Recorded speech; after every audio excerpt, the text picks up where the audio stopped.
Hello दोस्तों, welcome to KKC classes. कैसे हैं आप लोग? उम्मीद करता हूँ स्वस्थ होंगे और अपनी लाइफ को एंजॉय कर रहे होंगे।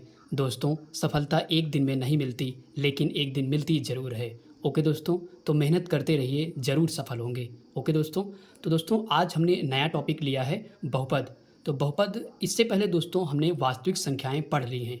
ओके दोस्तों, तो आज नया टॉपिक है बहुपद पॉलिनोमियल्स। दोस्तों, किसी भी लेसन को पढ़ने से पहले उसकी प्रॉपर्टीज़ जानना बहुत ज़रूरी है। ओके दोस्तों, आइए दोस्तों, सबसे पहले हम लोग बहुपद की प्रॉपर्टीज़ को देख लेते हैं। बहुपद की प्रॉपर्टीज़ में सबसे पहला है चर। चर किसे कहते हैं? जिसके मान हमेशा बदलते रहते हैं, उसे क्या कहते हैं? चर कहते हैं। एग्जाम्पल में जैसे एक्स, वाई, जेड, ए, बी, सी, डी, ये सारे इसके एग्जाम्पल हैं। ओके दोस्तों, इसके बाद है अचर। अचर किसे कहते हैं? जिसके मान कभी नहीं बदलते, यानी कि हमेशा एक समान रहते हैं, उसे क्या कहते हैं? अचर कहते हैं। एग्जाम्पल में 0, 1, 2, 3, 4, 5 आदि, ये सारे इसके एग्जाम्पल हैं अचर के। ओके दोस्तों, आई होप कि दोस्तों दोनों समझ में आ गए होंगे। इसके बाद है अगला वाला बहुपद। बहुपद किसे कहते हैं? ऐसा बीजीय व्यंजक जिसमें चर की घात एक धनात्मक पूर्णांक हो, उसे बहुपद कहते हैं। दोस्तों यहाँ पे बात आई है धनात्मक पूर्णांक की। सबसे पहले हम लोग जान लेते हैं धनात्मक पूर्णांक कौन से होते हैं। दोस्तों आपने पढ़ा होगा कि ये सारे क्या होते हैं? पूर्णांक होते हैं, लेकिन बात कही गई इसमें केवल धनात्मक पूर्णांक की, तो केवल हम लोग प्लस वाले लेंगे, इधर वाले नहीं लेंगे। ओके दोस्तों, प्लस वाले जितने भी धनात्मक पूर्णांक हैं वो वाले लेंगे। ओके दोस्तों, यानी कि एग्जाम्पल मैंने लिया है x³ - 4x + 8, यानी कि बात कही गई चर की घात। तो चर हमारे क्या हैं? ये वाले हैं। ओके दोस्तों, ये वाले क्या हैं? हमारे चर हैं। तो इनकी पावर ध्यान रखिएगा धनात्मक पूर्णांक होनी चाहिए। अगर यहाँ पे माइनस होता तो ये हमारा बहुपद नहीं कहलाएगा। ओके दोस्तों, अगर इस पे 1/2 पावर है या 1/3 पावर है तो ये भी हमारा बहुपद नहीं होगा। ओके दोस्तों, तो बहुपद के एग्जांपल मैंने क्या लिए? x³ - 4x + 8। दूसरा लिया मैंने √3x² - 3 √4x + 16। ओके दोस्तों, आई होप कि दोस्तों दोनों समझ में आ गए होंगे। और आइए दोस्तों देख लेते हैं कौन से बहुपद नहीं होंगे। दोस्तों मैंने कुछ एग्जांपल लिख रखा है 4x - 5 + 6x। तो दोस्तों ये बहुपद हमारा नहीं है। क्यों नहीं है?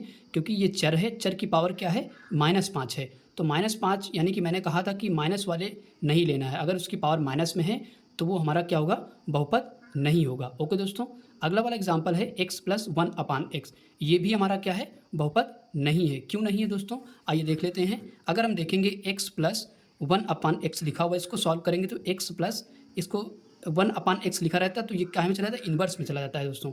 तो इसलिए इसकी पावर देखो -1 हो गई, तो माइनस पावर हो जाएगी, तो हमारा बहुपद नहीं होगा। ओके दोस्तों, ऐसे ये भी है 2√x + √3x। तो दोस्तों यहाँ पे देखिए, अगर यहाँ पे देखेंगे √x लिखा हुआ है तो इसको बाहर करेंगे तो 1/2 हो जाता है। ओके दोस्तों, तो ये भी हमारा बहुपद नहीं होगा क्योंकि पावर 1/2 में हो गई है। ओके दोस्तों, जो कि 1/2 हमारा पूर्णांक नहीं है। आई होप कि दोस्तों समझ में आ गया होगा। इसके बाद आगे देखते हैं दोस्तों। अगला है संख्या के आधार पर बहुपद के प्रकार। तो संख्या के आधार पर देख लेते हैं बहुपद के कितने प्रकार होते हैं। तो सबसे पहला है एक पदी बहुपद। एक पदी बहुपद का मतलब जिसमें केवल एक पद हो। जैसे यहाँ पे देखिए 4x³ पावर से कोई मतलब नहीं होगा, वहाँ पे पद हमको देखना है। तो यहाँ पे केवल एक पद है 4x³ बस, तो ये क्या हो जाएगा? एक पदी बहुपद। यहाँ पे भी दोस्तों एक पद है, यहाँ पे भी एक पद है, तो कैसा होगा? एक पदी बहुपद हो जाएगा। ओके दोस्तों, इसके बाद है द्विपदी बहुपद। यहाँ पे देखिए दो पद हैं, एक 8 है -4x है, दो पद हैं। इसी तरीके से इसमें भी दो पद हैं और इसमें भी दो पद हैं। ओके दोस्तों, तो ये कैसा कहलाएगा? द्विपदी बहुपद। इसके बाद है त्रिपदी बहुपद। इसमें कितने पद? 1, 2, 3, तो 3 पद हैं, तो ये कैसा होगा? त्रिपदी बहुपद हो जाएगा। इसमें भी ऐसे ही 1, 2, 3 है, इसमें भी 1, 2, 3 है। ओके दोस्तों, आई होप कि दोस्तों ये समझ में आ रहा होगा। इसके बाद शून्य बहुपद किसे कहते हैं? जिसके सभी गुणांक शून्य हो। ओके दोस्तों, क्या हो? जिसके सभी गुणांक शून्य हो, उसे क्या कहते हैं? शून्य बहुपद। जैसे यहाँ पे देखिए x³ का ये बहुपद क्या है? शून्य है। यहाँ पे x का बहुपद शून्य है, यहाँ भी शून्य है, तो तीनों के बहुपद क्या है? शून्य है। तो जिसके सभी गुणांक शून्य हो उसे ही शून्य बहुपद कहते हैं। ऐसे यहाँ पे एक भी एग्जाम्पल ये भी है। आई होप कि दोस्तों यहाँ तक पूरा क्लियर हो गया होगा। इसके बाद आगे देखते हैं। इसके बाद अगला है घात के आधार पर बहुपद के प्रकार। तो घात के आधार पर क्या होता है दोस्तों? देखिए रैखिक बहुपद। रैखिक बहुपद किसे कहते हैं? जिसकी घात एक होती है। जिसकी घात कितनी हो? ओनली एक हो, तो उसे क्या कहते हैं?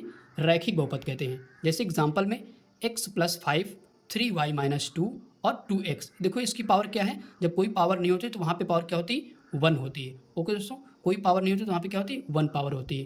तो जब भी यहाँ पे किसी भी बहुपद में पावर 1 हो तो कैसा बहुपद होगा, रैखिक बहुपद होगा। ओके दोस्तों, आई होप कि समझ में आ गया होगा। इसके बाद है द्विघात बहुपद। द्विघात बहुपद किसे कहते हैं, समझ में आ रहा है, उसके बाद से समझ में आ रहा है कि द्विघात बहुपद कह रहा है तो उसकी पावर कितनी होगी, 2 होगी। ओके दोस्तों, यहाँ पे पावर कितनी है, 2 है। पद चाहे इतने उससे मतलब नहीं, यहाँ पे घात के आधार पर हम लोग देख रहे हैं तो उसकी पावर कितनी, 2 है। यहाँ भी 2 है, यहाँ भी 2 है, तो कैसा बहुपद होगा, द्विघात बहुपद होगा। ओके दोस्तों, इसके बाद है त्रिघात बहुपद। इसकी घात कितनी होगी, पावर 3 होगी। सबसे बड़ी पावर देखेंगे 3 होगी, तो वो कैसा बहुपद होगा, त्रिघात बहुपद होगा। आई होप कि दोस्तों यहाँ तक समझ में आ गया होगा। इसके बाद हम लोग देखते हैं बहुपद के शून्यक। बहुपद के शून्यक किसे कहते हैं, चर का वह मान जो बहुपद को शून्य कर दे उसे क्या कहते हैं, बहुपद के शून्यक कहते हैं। जैसे यहाँ पे देखिए 2x + 3 है और 3x² + 4 है। दोस्तों इसमें x की ऐसी वैल्यू रखो ताकि पूरा ये शून्य हो जाए, तो उससे क्या कहते हैं, बहुपद के शून्यक कहते हैं। जैसे हम एक एग्जांपल ले लेते हैं यहाँ पे, इसी को 2x + 3 हमने लिया, तो x की ऐसी वैल्यू खोजो कि ये पूरे इसको बहुपद को शून्य कर दे। जैसे मैंने मान लिया कि ले लिया यहाँ पे -3/2 ले लिया, यानी कि x की वैल्यू ये रख दें। तो रख के देखते हैं, गुणे -x बराबर कितना रख देंगे, -3/2, -3/2 रख दिया और +3। देखिए 2 से 2 कैंसिल हो गया, यहाँ पे क्या रहा, -3 और +3। तो ध्यान रखिए दोस्तों, यहाँ पे माइनस का, ये प्लस का, तो कैंसिल हो जाएगा, तो क्या आ गया, 0 आ गया।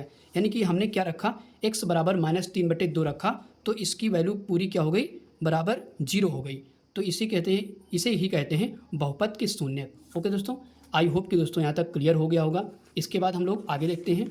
आगे मैंने नोट लिख रखा है, कुछ नोट में लिखा है, जितनी घात होगी उतने ही बहुपद के शून्यक होंगे। मतलब पावर अगर 3 है तो हमारे 3 शून्यक होंगे बहुपद के। ओके दोस्तों, अगर पावर वहाँ पे 2 है तो वहाँ पे बहुपद के कितने शून्यक होंगे, 2 होंगे। ओके दोस्तों, आई होप कि यहाँ तक ये प्रॉपर्टीज़ आपको बहुपद की समझ में आ गई होगी। ओके दोस्तों, इसके बाद हम लोग चलते हैं एक्सरसाइज पे। तो आइए दोस्तों प्रश्नावली 2.1 सॉल्व करते हैं। दोस्तों क्वेश्चन पहला क्या कह रहा है, किसी बहुपद px के लिए y बराबर px का ग्राफ नीचे आकृति में दिया गया है। ये आकृति में आपको दिया गया है। ओके दोस्तों, ग्राफ, प्रत्येक स्थिति में px के शून्यकों की संख्या ज्ञात कीजिए। इसने कहा है कि px के शून्यकों की संख्या निकालना है। तो दोस्तों ध्यान रखिए, यहाँ पे ये जो ग्राफ आपको दिया गया है इसमें केवल हमको x को देखना है, x अक्ष को, y को नहीं देखना है, क्योंकि x अक्ष की बात कर रहा है वो बार बार, तो x अक्ष पे ही शून्यकों को हम लोग देखेंगे और y को नहीं देखेंगे। तो यहाँ पे पहला क्वेश्चन देखिए, पहला देखिए यहाँ पे दोस्तों कोई भी लाइन x अक्ष को टच नहीं कर रही है, तो वहाँ पे पहले में शून्यकों की संख्या कितनी हो जाएगी, 0 हो जाएगी, यानी कि 0 हो जाएगी। दूसरे में देखिए दोस्तों 1 2, यानी कि x अक्ष को कितनी बार टच करी लाइन, 1 2, तो 2 बार टच कर रही है, तो शून्यकों की संख्या कितनी हो जाएगी, 2 हो जाएगी। ओके दोस्तों, इसके बाद तीसरे क्वेश्चन में कितनी बार टच कर रही है x अक्ष को, 1 2 3। ओके दोस्तों, ध्यान से देखिए दोस्तों, 1 2 3, तो 3 बार टच करें तो इसकी शून्यकों की संख्या कितनी होगी, 3 हो जाएगी। आई होप कि दोस्तों ये 3 क्वेश्चन समझ में आ गए होंगे। आइए दोस्तों इसके बाद अगला वाला क्वेश्चन देखते हैं। अगला वाला क्वेश्चन कौन सा है, चौथा क्वेश्चन है। चौथे क्वेश्चन में कितनी बार टच कर रही है, 1 2, 2 बार टच कर रही है, यानी कि चौथे के जो शून्यकों की संख्या कितनी होगी, तो 2 हो जाएगी। ओके दोस्तों, इसके बाद है पाँचवा क्वेश्चन। पाँचवें में कितनी बार, 1 2 3 4, तो पाँचवें में 4 बार टच कर रही है, तो यहाँ पे लिख देंगे 4 शून्य। ओके दोस्तों, इसके बाद है छठा क्वेश्चन। छठे में कितनी बार टच करी, 1 2 3, तो 3 बार टच कर रही है, तो शून्यकों की संख्या कितनी हो जाएगी, छठे में 3 हो जाएगी। ओके दोस्तों, 3 हो जाएगी। आई होप कि दोस्तों ये वाला पहला क्वेश्चन आपको समझ में आ गया होगा। इसके बाद क्वेश्चन नंबर दूसरा देखते हैं। क्वेश्चन नंबर दूसरा क्या कर रहा है, ये लिखा हुआ दोस्तों। क्वेश्चन नंबर दूसरा, दिए गए चित्र में बहुपद px का ग्राफ प्रदर्शित है, px के शून्यकों की संख्या ज्ञात कीजिए। फिर से शून्यक निकालना है, तो दोस्तों यहाँ पे फिगर दिया गया है ग्राफ, तो इसमें कितनी बार टच करें, केवल x अक्ष को देखेंगे क्योंकि वही बात कर रहा है यहाँ भी। ओके दोस्तों, तो यहाँ पे देखिए, तो यहाँ पे कोई भी एक भी बार टच नहीं कर रहा है, तो यहाँ पे शून्यकों की संख्या कितनी हो जाएगी, 0 हो जाएगी। दूसरे में शून्यकों की संख्या कितनी हो जाएगी, 0 हो जाएगी। ओके दोस्तों, इसके बाद क्वेश्चन नंबर तीसरा देखते हैं। क्वेश्चन नंबर तीसरा क्या कह रहा है, ये कह रहा है कि प्रत्येक आकृति y बराबर fx, जहाँ fx एक बहुपद है, का ग्राफ है। प्रत्येक ग्राफ के लिए fx के शून्यकों को ज्ञात कीजिए। फिर से x की बात कर रहे हैं, केवल x अक्ष को हम लोग देखेंगे। तो यहाँ पे देखते हैं सबसे पहला क्वेश्चन, तो इसमें कितनी बार टच कर रही है, 1 2, 2 बार x अक्ष को टच कर रही है, तो इसके शून्यकों की संख्या कितनी हो जाएगी दोस्तों, तो यहाँ पे हो जाएगी 2 हो जाएगी। ओके दोस्तों, इसके बाद है दूसरा, इसको कितनी बार, 1 बार, तो इसकी शून्यकों की संख्या कितनी हो जाएगी, 1 हो जाएगी।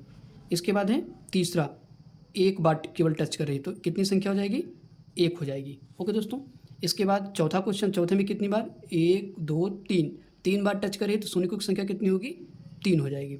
इसके बाद क्वेश्चन नंबर है पाँचवा, पाँचवें में कितनी बार, एक दो तीन चार, चार बार टच करिए तो शून्य की संख्या कितनी हो जाएगी दोस्तों, चार हो जाएगी।